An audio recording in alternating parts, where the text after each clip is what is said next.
Money is not a cold figure on a ledger, nor is it a lifeless stack of paper that slips through our fingers like sand. Money is alive with energy, clothed in the very vibration of abundance, and it responds to the way we speak to it, the way we feel about it, and the way we imagine it. When we think of money as harsh, distant, or difficult, it mirrors that very image back to us.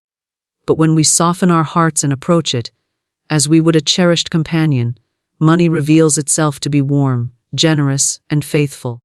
If you speak to money as if it were a woman, you begin to understand its true nature. Imagine her radiant, gracious, magnetic. She loves to be admired, appreciated, and respected. She does not stay long where she is criticized, resented, or taken for granted.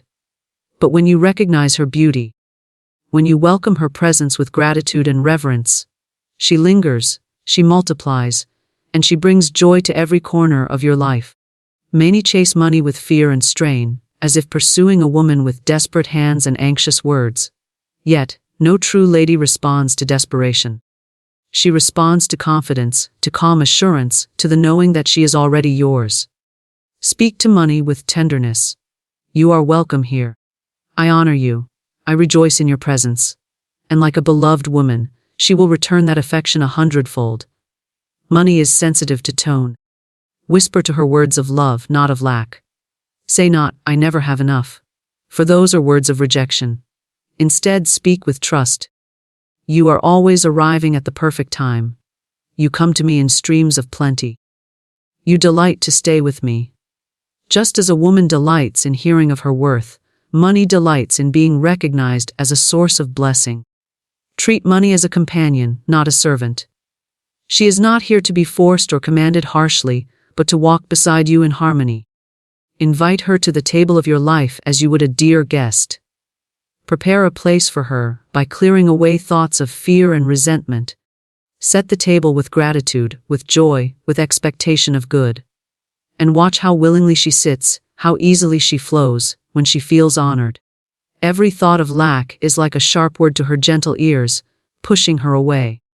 Every thought of appreciation is like a sweet compliment that draws her closer. When you walk through life with the calm assurance that she delights in your company, she will surprise you, she will bless you, and she will open doors that once seemed shut. So speak to money as you would to a woman you adore, respectfully, lovingly, and with unwavering faith. For money, like love, responds not to force, but to grace.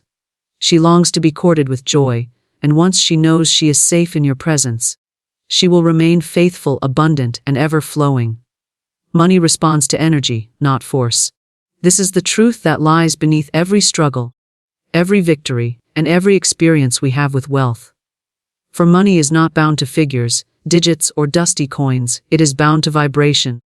It moves toward harmony as naturally as a bird seeks the open sky. Where there is joy, it rushes in. Where there is fear, it retreats. The mind that believes money must be forced, chased, or compelled has already closed the door to it, for energy cannot be compelled by strain. It must be invited with ease. Consider the gardener who tends to the soil. He does not tug at the roots or pull at the blossoms to make them grow. Instead, he waters gently, he cultivates patiently, and he trusts the law of growth that moves invisibly through the earth. Money responds in the same way. It cannot be dragged into your life with tension or bound by chains of anxiety. It must be welcomed with the tender assurance that it is already yours by right of divine abundance. The energy you radiate is the magnet. The force you apply is the repellent. People often confuse effort with force. Effort is the steady tending of thoughts and actions in alignment with truth. Force is the frantic pushing, the desperate clutching, the declaration that life will not provide unless one wrestles it into submission. Effort springs from faith, force is born of fear.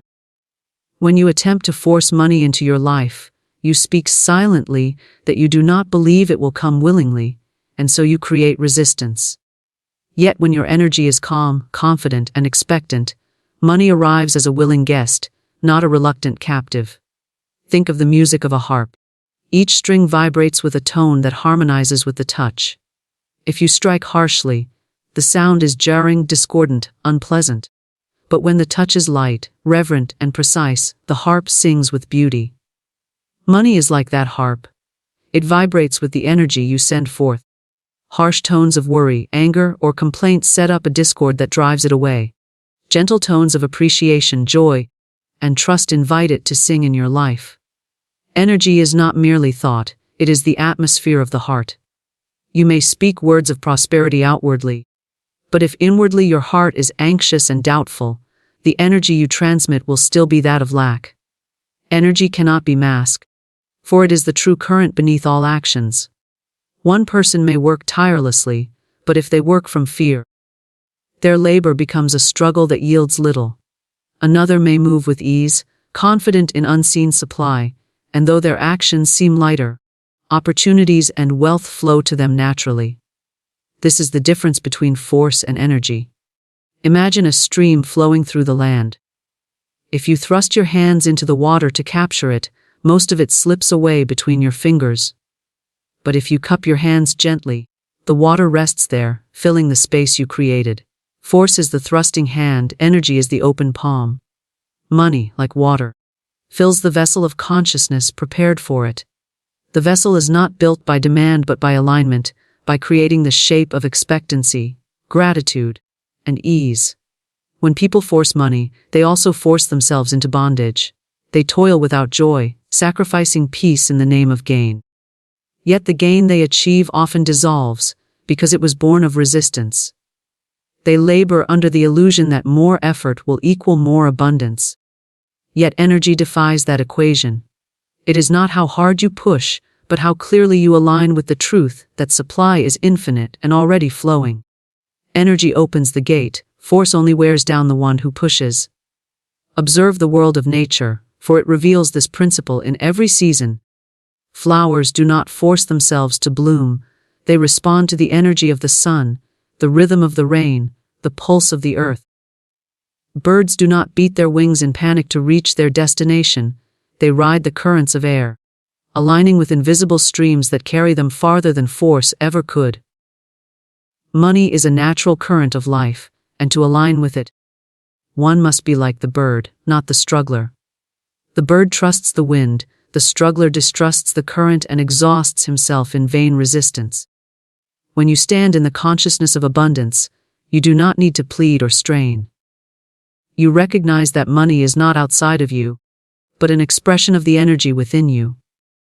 Every thought of sufficiency, every breath of gratitude, every quiet assurance that life provides, increases your vibration until money cannot help but flow toward you. Just as a flower turns toward the light, money turns toward the soul that radiates harmony and trust. Force blinds you to the light, energy opens you to it. There is a subtle power in knowing that nothing needs to be forced. This knowing transforms the way you act, the way you speak, the way you think. Your work becomes joyful rather than heavy, because it is infused with the vibration of love rather than fear.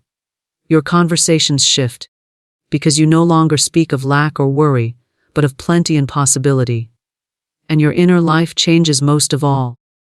For you rest in the certainty that what belongs to you by divine right can never be withheld. The energy of that certainty is irresistible to money. Force whispers, I must fight to survive. Energy declares, I thrive because it is my nature. Force clutches and constrains, fearing loss at every turn. Energy expands, flows, and multiplies, because it knows there is no end to supply. The law of energy is the law of attraction. Like draws to like. If you radiate desperation, you draw experiences of desperation. If you radiate sufficiency, you draw experiences of sufficiency. Money is not swayed by outer performance but by inner resonance. The universe is infinitely abundant, and money is one of its channels. It is not the only channel, but it is one of the most responsive, for it mirrors our beliefs with swift clarity. If you believe money is scarce, it behaves as scarce. If you believe it is abundant, it reveals itself as abundant. It is never the force you exert that makes the difference, but the energy you hold. This is why two people may labor at the same task, yet one prospers while the other struggles.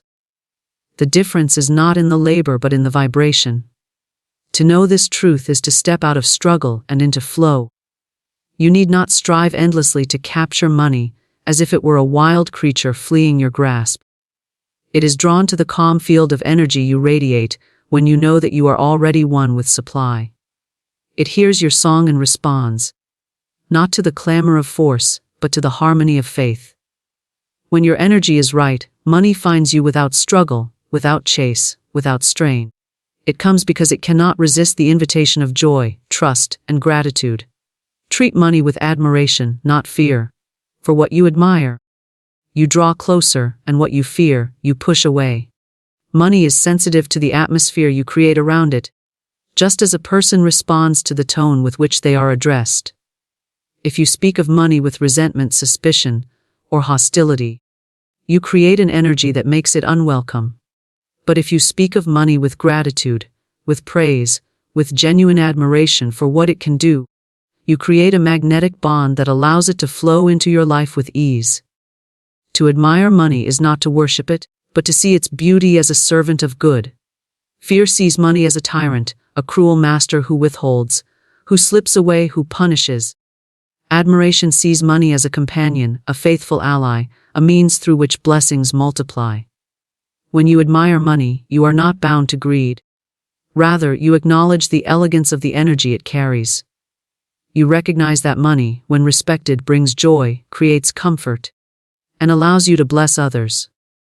The admiration is not for paper and coin, but for the divine intelligence that flows through it. Think of a child who is constantly criticized. That child withdraws, hides, and begins to fear returning to the presence of the critic. But when the child is admired, praised, encouraged, they bloom, they return again and again with greater joy. Money is no different. Fear and criticism repel it. Admiration and appreciation draw it closer. If you constantly say, money is hard to come by, or money disappears too quickly, you are speaking words of rejection. But when you say, money flows freely to me, or I rejoice in the presence of money, you are speaking admiration that opens the door wide. Admiration shifts the heart from hostility to harmony. Many people secretly resent money, believing it causes greed, inequality, or sorrow. Yet money itself is neutral. It simply magnifies the energy of the one who holds it. To fear it is to misunderstand it, to paint it with shadows that do not belong to it. When you admire money, you release those false judgments and allow yourself to see it as it truly is, a tool, a vessel, a stream of divine supply. Admiration purifies the lens through which you view it, while fear clouds that lens with suspicion and bitterness. Money desires to feel safe in your presence, just as a cherished guest desires to feel welcomed in your home. Imagine inviting someone to your table while muttering complaints about them under your breath. How quickly would that guest leave? Yet many people do exactly this with money. They demand its presence while criticizing its nature. To admire money is to set a beautiful place for it at your table, to welcome it with open arms, to say with sincerity, you are honored here. You are loved, you are a blessing. And when money feels that warmth, it lingers, it grows, it multiplies. Fear, on the other hand, creates walls. When you fear money, you fear losing it. You fear not having enough. You fear that it controls your destiny. This fear hardens the flow, creating a tight grip that suffocates the very thing you are trying to hold. Fear makes you chase and clutch, but admiration allows you to rest and receive. Fear whispers of scarcity, admiration sings of abundance. Fear shrinks the channels through which money flows, admiration expands them. Fear says, there is never enough. Admiration says, there is more than enough, always arriving in perfect time. Admiration awakens creativity. When you admire money, you begin to imagine the good it can bring. You think of the homes it can build, the art it can support, the lives it can uplift, the freedom it can create. This imaginative admiration sends forth waves of energy that attract money to fulfill those visions. Fear does the opposite. It narrows the mind, blinds the imagination, and keeps you focused only on survival. When you admire money, you do not simply desire it, you envision how it can dance through your life, blessing everything it touches. The vibration of admiration is powerful, for it is rooted in gratitude. Gratitude says, What I have is beautiful, and more is always coming. When you admire the little money you have, even if it is a single coin, you expand your capacity to receive more. You say to the universe, I am faithful with this blessing, and I honor it. And as with all things that are honored, it increases. To despise small amounts is to close the door to greater amounts. To admire every bit of money, large or small, is to create the energy that multiplies it. Think of money as a dear friend. A friend thrives when they feel appreciated, admired, and celebrated. That friend is eager to spend time with you, to support you, to bring you joy. But if you treat that friend with suspicion, envy, or neglect, they withdraw. Money behaves in the same way. Admiration nurtures the friendship, deepens the bond, and ensures that the relationship grows strong and enduring. Admiration also heals the hidden guilt many feel about desiring money. Some are taught that it is wrong to want money, that it is selfish or unspiritual. But admiration transforms desire into reverence. You do not admire money for selfish gain, but for the good it can accomplish.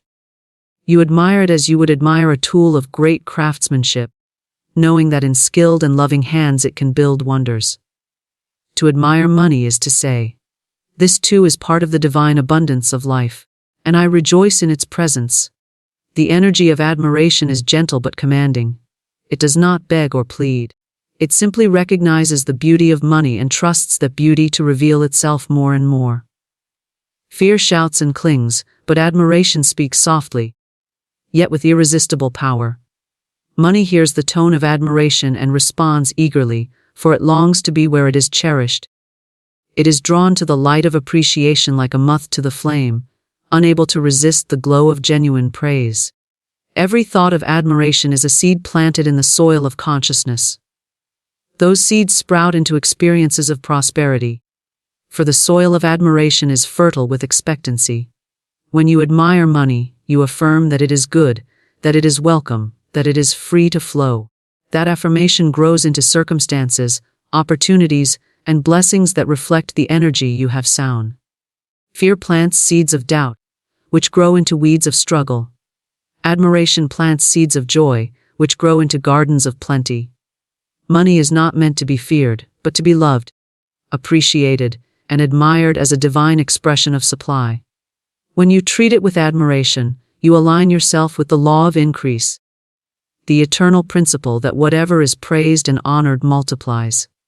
When you admire money, you declare that you are worthy of its presence, that you are capable of using it wisely, that you are ready to allow it to move freely in your life. And in that declaration, you open the floodgates for more to come, for money cannot resist the magnet of admiration. Speak words of abundance, not lack. The tongue is a mighty tool, shaping the unseen and carving paths for the visible to follow.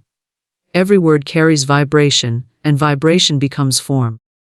When you speak of lack, you set into motion currents of limitation, tightening the channels through which good can flow. When you speak of abundance, you open the doors wide, calling forth increase from every corner of the universe. Words are never idle, they are seeds, and each seed bears fruit after its kind. To speak of scarcity is to plant scarcity. To speak of plenty is to plant plenty. The world mirrors back to you the language you continually affirm. If you say, I never have enough, you bind yourself to that experience. Life hears your decree and says, so be it. If you say, money flows to me easily and freely, you align with the vibration of ease, and opportunities arise to match it. The law of words is impartial, it gives to you what you declare. This is why the careless utterances of worry, complaint, and doubt are so costly. Each one shapes the invisible mold into which substance must pour. Each one limits or expands the life you experience. Words of lack spring from fear. They are the echoes of doubt that say, I am not provided for, I am forgotten, I am helpless. These words carry the energy of resistance, and resistance blocks the flow. Words of abundance spring from faith.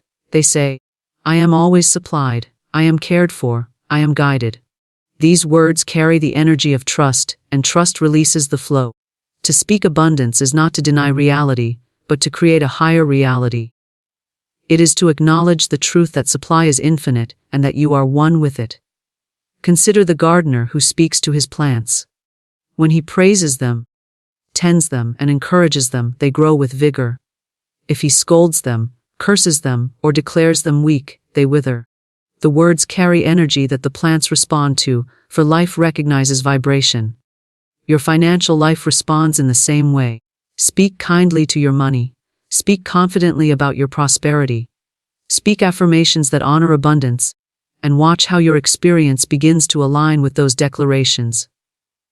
It is easy to fall into the habit of complaint, for the world trains the mind to dwell on lack. Conversations revolve around rising costs, unpaid bills, or missed opportunities. Yet each word of complaint is a reinforcement of the very condition one wishes to escape. The habit must be broken by conscious choice. Instead of saying, "I cannot afford this," one may say, "I choose wisely in how I use my wealth." Instead of saying, "Money is scarce," one may say, "Money is abundant and arrives in perfect time." The shift in language shifts the vibration, and the vibration shifts the outcome. To speak words of abundance is to live in expectation. You do not speak them mechanically, as if reciting a formula, but with the conviction that they are alive with truth. When you say, "I am prosperous," you align your mind with the reality of prosperity, and your actions naturally follow that alignment. When you say, "Money comes to me in unexpected ways," you set your inner compass to notice and welcome new channels of supply. Words are not empty. They are directions given to the universe, and the universe obeys. Fear often tempts the tongue to undo the work of faith. One may affirm abundance in the morning, but speak of lack in the afternoon. This inconsistency scatters the energy, weakening the power of the spoken word. The task is to guard the tongue, to let no word escape that contradicts the truth of abundance. This requires vigilance, for the mind is quick to echo the voices of doubt it hears around it. Yet with practice, the habit of abundant speech becomes natural, and the old language of lack falls away. Children demonstrate the power of words with striking clarity. A child told continually that they are capable begins to believe it, and their life reflects it. A child told they are worthless begins to accept that lie, and their life reflects it as well. So it is with the words you speak to yourself about money. If you continually say, "I cannot," or "I lack," you program your mind to expect limitation. But if you continually say, "I can," or "I have," you program your mind to expect increase. Words shape belief, and belief shapes experience. Words of abundance also awaken gratitude. When you say, "I am rich in blessings," you immediately become aware of the wealth that already surrounds you. This awareness multiplies itself, for what you acknowledge expands. When you say, "I give thanks for the money in my hands," you create a vibration that attracts more to be thankful for. Gratitude is itself a language of abundance, a continual speaking of good that calls forth greater good. Every word of thanks is a magnet for more. Words are bridges between thought and manifestation. Thought alone may flicker and fade, but spoken words give thought a body, anchoring it in vibration that reverberates outward. To speak abundance is to make your faith tangible, to sound it into the atmosphere where it continues to resonate.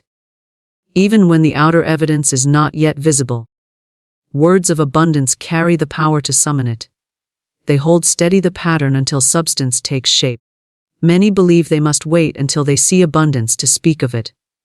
Yet the law is the reverse: speak it first, and you will see it.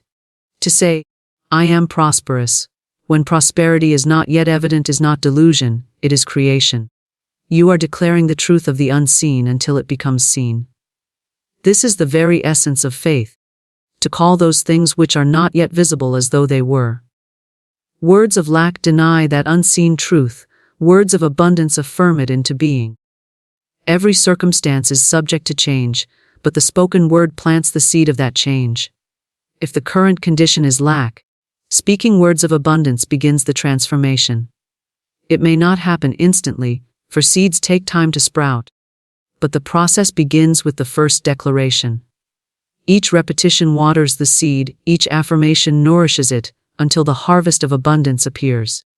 To continue speaking lack is to continue watering weeds. To speak abundance is to cultivate a garden of plenty. Speaking words of abundance also aligns you with generosity. When you declare, "I always have enough to share," you open the flow for giving, and giving multiplies receiving. Fear speaks of holding tightly, of clutching what little it sees. Abundance speaks of circulation, of trusting the law of return. The words you choose establish your relationship with money. Is it something to be hoarded in fear, or something to be circulated in trust? Your words answer that question with every utterance. In every moment, you are given the choice to speak life or to speak limitation. The choice seems small, but it is profound, for each word is a command to the invisible forces that shape reality. If you wish for money to feel welcomed, speak to it as a friend. If you wish for prosperity to dwell with you, speak as though it already has. Words of abundance build the house where wealth can live. Words of lack leave the house empty, echoing with complaint. Your mouth is the architect, your words are the beams and stones. Invite money as a cherished companion. To invite is to welcome without resistance, to open the door with gladness, to prepare a place where the guest feels honored and at ease. Money, like any guest, responds to the atmosphere it enters. If you greet it with suspicion, with coldness, with fear that it will vanish, it feels unwelcome and slips away. But when you greet it with warmth, with joy, with gratitude, it lingers. It grows, it becomes part of the household. To treat money as a companion is to acknowledge its presence as living, responsive, and capable of forming relationship with you. Imagine the difference between the person who begs for a guest to come yet, when the guest arrives, offers no seat, no food, no kind word. How long would that guest remain? Many treat money this way. They desire it, even plead for it. Yet when it comes they scold it, fear it, speak ill of it, or misuse it. The guest departs quickly, feeling unvalued. To invite money is not only to ask for it, but to prepare for its presence, to honor it as you would a dear friend who brings gifts and joy into your home. A companion is not controlled or enslaved, but cherished and respected. To treat money as a companion is to release the spirit of clutching and chasing. You do not bind a friend with chains, for in doing so you would lose them. Instead, you offer trust, respect, and affection, knowing they will return again and again because they are drawn to your company. Money is the same. When you grasp at it with desperation, you communicate distrust, and distrust pushes it away. When you invite it with calm assurance, you communicate harmony, and harmony pulls it closer. The language of companionship is tenderness. Speak to money as though you delight in its presence. I am glad you are here. I appreciate you. I rejoice in the blessings you bring. These words create a field of welcome. They are like a host who opens the door with a smile, who lays the table with care, who ensures every detail is arranged to honor the guest. Money recognizes such an atmosphere and rests there gladly. It becomes a loyal friend, not an occasional visitor. Invitation requires preparation. Just as you would clean and arrange your home before receiving a friend, so must you prepare your inner house to receive money. Clear away the clutter of resentment, of guilt, of fear. Sweep out the corners of doubt where you mutter, "It never stays," or "I do not deserve it." These are like dust and cobwebs that make a guest uncomfortable. Replace them with thoughts of gratitude, with affirmations of worthiness, with expectations of joy. Then, when money arrives, it finds a home ready to embrace it fully. Money delights in circulation, just as a friend delights in companionship. A cherished companion is not hidden away in isolation, but shared in laughter, in conversation, in joyful exchange. When you invite money and then allow it to circulate, through wise spending, through giving, through creating beauty, you honor its nature. To hoard it in fear is to suffocate it, to shut it in a dark room where no companion could thrive. To let it move freely is to show that you trust it, that you value its purpose, that you believe in its return. Think of how one nurtures a friendship. You give time, you give attention, you listen, you celebrate, you honor the bond. Do the same with money. Take time to look at it with appreciation rather than dread. Pay attention to the ways it supports your life. Celebrate even the smallest amount as though it were a great blessing. Honor the bond by using it with wisdom and respect, not in waste or neglect. The more you nurture this companionship, the more deeply it roots itself in your life. Companionship thrives on joy. When you invite a friend to your home, you do not spend the evening complaining that they may leave at any moment. You laugh, you share. You enjoy the moment. Treat money the same way. When it is with you, rejoice in it. Use it joyfully, not fearfully. Let it bring beauty into your life, and let it bless others through you. Joy is contagious, and money, like a friend, loves to return to places where joy abounds. To invite money as a companion is also to release comparison. You do not measure the worth of a friendship by constantly comparing it to others. You value it for what it is, unique and fulfilling in its own way. Do not belittle your money by comparing it endlessly to what others have. Admire it, honor it, and treat it as your own faithful companion. In doing so, you increase its presence, for what is honored expands. The act of invitation is rooted in trust. When you invite a friend, you trust they will come at the right time. You trust they will bring their presence. And you trust that the time shared will be meaningful. Trust money in the same way. Do not anxiously watch the door, wondering if it will arrive. Prepare your heart, prepare your life, and know it comes. This calm trust is irresistible, for it creates the very atmosphere where money longs to dwell. A companion is welcomed not only in moments of need, but also in moments of joy. Do not wait until desperation strikes to invite money. Invite it in the seasons of peace as well. Speak to it daily, honor it continually. And it will become a constant presence rather than a visitor who comes only in crisis.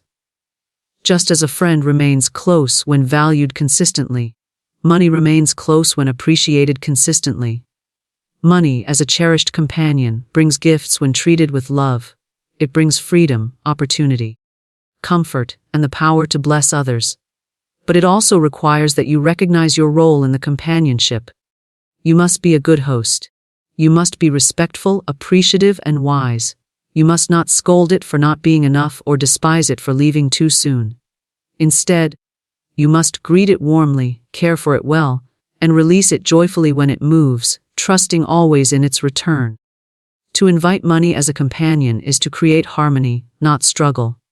It is to align with the truth that money is not your enemy, not your master, but your friend.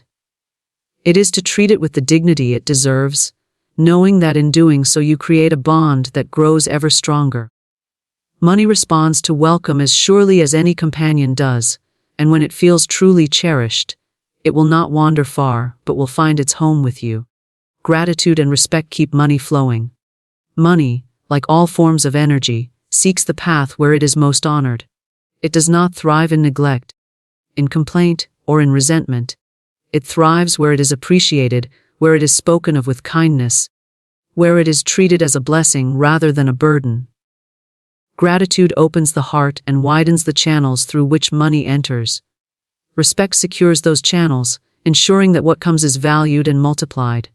Together, gratitude and respect form the atmosphere in which money feels at home, eager to stay and to grow. To practice gratitude for money is to acknowledge its presence with joy, no matter the amount. A single coin, when received with heartfelt thanks, carries the same vibration of increase as a great sum. Gratitude says, "This is good, and I welcome more of it." In that declaration, you align yourself with abundance. To complain about what is small is to shut the door to what is large, for complaint signals rejection. The universe will not send more where what has been given is despised. But the one who gives thanks for every blessing, no matter how small, creates a magnetic field that draws ever greater blessings. Respect is the companion of gratitude. It is not enough to be thankful for money if it is squandered, misused, or treated carelessly. Respect means handling it with wisdom, with order, with intention. Just as you would not neglect a precious gift given by a loved one, so must you not neglect money when it comes into your hands. To respect money is to honor its power, to use it for good, to give it direction rather than allowing it to slip away unheeded. Money, like a trusted ally, responds to those who handle it with dignity. When gratitude and respect meet, they form a partnership that sustains the flow of prosperity. Gratitude attracts, respect retains. Gratitude says, "You are welcome here." Respect says, "You are safe here." Together, they create an environment where money desires to remain. Imagine a guest who arrives at a home where they are praised and celebrated, but then neglected or mistreated. They may enjoy the arrival but will not stay. Another guest arrives where they are both celebrated and cared for, their needs honored, their presence cherished. That guest will return again and again. Money is that guest. Gratitude brings it to the door, respect keeps it within the home. Gratitude shifts the focus from what is missing to what is present. So many bind themselves to lack by constantly declaring what they do not have. They say, "If only I had more," and in so doing, they blind themselves to the wealth already surrounding them.